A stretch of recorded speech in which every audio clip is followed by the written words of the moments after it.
Hello everyone, welcome back to my channel. আজকে তোমাদের সাথে কোনো ব্লগ ভিডিও আমি শেয়ার করছি না। আজকে আমি আমার একটা রান্নার রেসিপি তোমাদের সাথে শেয়ার করব। আর আজকে রান্না হয়েছিল আমাদের বাড়িতে পটল চিংড়ি, একদম অনুষ্ঠান বাড়ির মতন।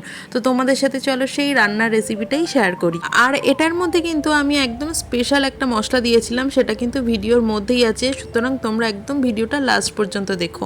তো এই পটল চিংড়িটা বানানোর জন্য প্রথমেই একটা কড়া নিয়ে নিয়েছি, আর কড়াটাকে খুব ভালো মতন গরম করে নিয়ে বেশ কিছুটা তেল আমি দিয়ে নিচ্ছি।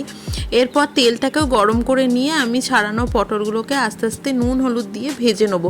আর পটলগুলোকে কিন্তু একটু লাল লাল করে পোড়া পোড়া করে ভেজে নিলে পটলগুলো কিন্তু খেতে খুবই ভালো লাগে।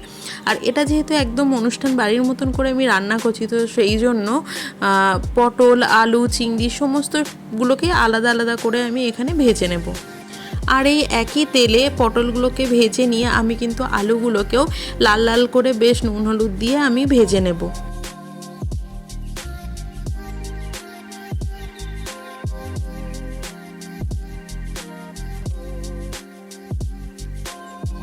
তারপর আলুগুলোকে ভেজে তুলে নেওয়ার পর ওই একই তেলের মধ্যে আমি চিংড়ি মাছগুলোকেও কিন্তু ভেজে নেব।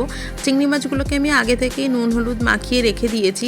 আর চিংড়ি মাছ কিন্তু কখনোই খুব বেশি ভাজলে একদমই ভালো লাগে না, রবার রবার মতন খেতে হয়। তাই একটু কালার চলে আসলে কিন্তু চিংড়ি মাছগুলোকেও আমি ভেজে তুলে নেব।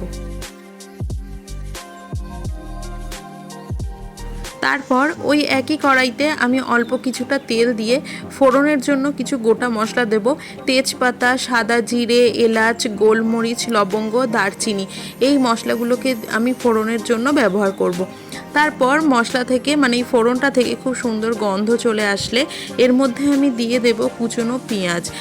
আর এখানে আমি 3টে বড় সাইজের পেঁয়াজ ব্যবহার করেছি। আর এই পেঁয়াজগুলোকে ভাজার জন্য অল্প একটু নুন দিয়ে কিছুক্ষণের জন্য চাপা দিয়ে রাখবো, তাহলে কিন্তু পেঁয়াজটা খুব তাড়াতাড়ি মজেও আসবে আর ভাজাও হয়ে যাবে। এরপর এর মধ্যে আমি দেব 2টো বড় সাইজের টমেটোর পেস্ট। আর টমেটোর পেস্টটাকেও খুব ভালো করে ভাজা ভাজা করে নিতে হবে, যাতে এর মধ্যে থেকে কাঁচা গন্ধটাও কিন্তু চলে যায়। আর এর কাঁচা গন্ধটা চলে যাওয়ার পর এর মধ্যে আমি দিয়ে দেব 1 চামচ, বড় 1 চামচের আদা রসুন বাটা। এই সমস্ত মশলাগুলোকেও আবারও আমি কিন্তু হালকা করে ভেজে নেব, যাতে করে এর মধ্যে থেকে কিন্তু কাঁচা গন্ধটা চলে যায়। তারপর এই কাঁচা গন্ধটা চলে গেলে এর মধ্যে আমি গুঁড়ো মশলাগুলো দিয়ে দেবো। আর গুঁড়ো মশলার জন্য ব্যবহার করছি হলুদ গুঁড়ো, ধনের গুঁড়ো, জিরের গুঁড়ো, কাশ্মীরি লঙ্কার গুঁড়ো কালারের জন্য, চিনি আর পরিমাণ মতো নুন, সবগুলো একসাথে দিয়ে দেব। আর এর মধ্যে আমি পরিমাণ মতন কিছুটা অল্প করে জলও দিয়ে দেবো, যাতে করে মশলাগুলো পুড়ে না যায়, গুঁড়ো মশলাগুলো যাতে পুড়ে না আসে। তারপর সমস্ত মশলাগুলো খুব ভালো করে কষে আসলে এর মধ্যে দিয়ে দেবো ওই স্পেশাল পেস্টটা। আর মশলাটা কিন্তু তেল ছাড়া পর্যন্ত কষতে হবে, যত ভালো করে কিন্তু মশলা কষা হবে তরকারির টেস্ট কিন্তু তত সুন্দর হবে। আর একদম অনুষ্ঠান বাড়ির মতন খেতে হবে যে মশলাটার জন্য, সেটা আমি এখন বানিয়ে নেব। তার জন্য একটা মিক্সার জারে আমি একটা কচি ডাব, যে নরম শাঁসালো যে ডাবের অংশটা থাকে সেই শাঁসটা নেব, 1 চামচ পোস্ত নেব, আর 2টো কাঁচা লঙ্কা নেব। তো এই কাঁচা লঙ্কাগুলো খুব ঝাল, তো সেই জন্য আমি 2টো নিয়েছি। তো তারপর আমি খুব ভালোভাবে এটাকে পেস্ট করে নেবো, একদম মিহি পেস্ট করে নিয়ে ওই কষানো মশলাটার মধ্যে কিন্তু এই নারকেলের পেস্টটা দিয়ে আমি আবারও খুব ভালো করে কষে নেব, যতক্ষণ না পর্যন্ত পুরো মশলাটা থেকে আবারও তেল ছেড়ে আসে। এর মধ্যে কিন্তু কাজু বাদাম, চারমগজ, টক দই এগুলোও ব্যবহার করা যায়, তবে এই নারকেল বাটা দিয়ে একবার এই পটল চিংড়িটা বানিয়ে তোমরা দেখো, খেতে কিন্তু অসাধারণ হয়। আর সত্যি কিন্তু অনুষ্ঠান বাড়ির পটল চিংড়ির মতনই খেতে হয়। তারপর মশলাটার মধ্যে আমি সমস্ত ভেজে রাখা সবজিগুলোকে দিয়ে দিলাম, সাথে মাছটাকেও একসাথে দিয়ে দিয়েছি। মাছটার যেটুকু কাঁচা ভাব ছিল সেটা কিন্তু আস্তে আস্তে সেদ্ধ হয়ে যাবে। আর পুরো তরকারিটার মধ্যে কিন্তু চিংড়ি মাছের একটা খুব সুন্দর ফ্লেভার চলে আসবে।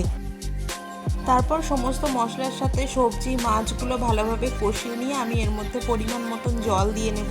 মিনিট 5 ফোটার পর তারপরে যখন গ্রেভিটা একদম থকথকে হয়ে আসবে, তখন সেই পর্যায়ে আমি এর মধ্যে একটুখানি গরম মশলার গুঁড়ো আর 1/2 চামচের মতন ঘি দিয়ে আবারও এটাকে কিন্তু আমি ঢাকা দিয়ে ওই 2 থেকে 3 মিনিটের মতন আমি রেখে দেবো, যাতে করে গরম মশলা ঘিয়ের ফ্লেভারটাও কিন্তু সমস্ত রান্নাটার মধ্যে কিন্তু ছড়িয়ে পড়ে। তারপর 2 থেকে 3 মিনিট ঢাকা চাপা দিয়ে রেখে নামিয়ে নিলেই তৈরি হয়ে যাবে একদম অনুষ্ঠান বাড়ির মতন পটল চিংড়ি। তারপর দেখে তোমরা বলো তো কেমন হয়েছে। তরকারির কালারটা দেখে কিন্তু মনে হচ্ছে না খুব সুন্দর আর লোভনীয় খেতে হয়েছে? সত্যি খুব লোভনীয় খেতে হয়েছে। তোমরা একবার এটা বানিয়ে দেখো আর আমাকে কিন্তু কমেন্ট করে অবশ্যই জানিও। তো আজকে একটা অন্যরকম ভিডিও তোমাদের সাথে শেয়ার করলাম। যদি আমার ভিডিওটা ভালো লাগে তাহলে অবশ্যই চ্যানেলটাকে সাবস্ক্রাইব করে আমার পাশে থেকো। টাটা।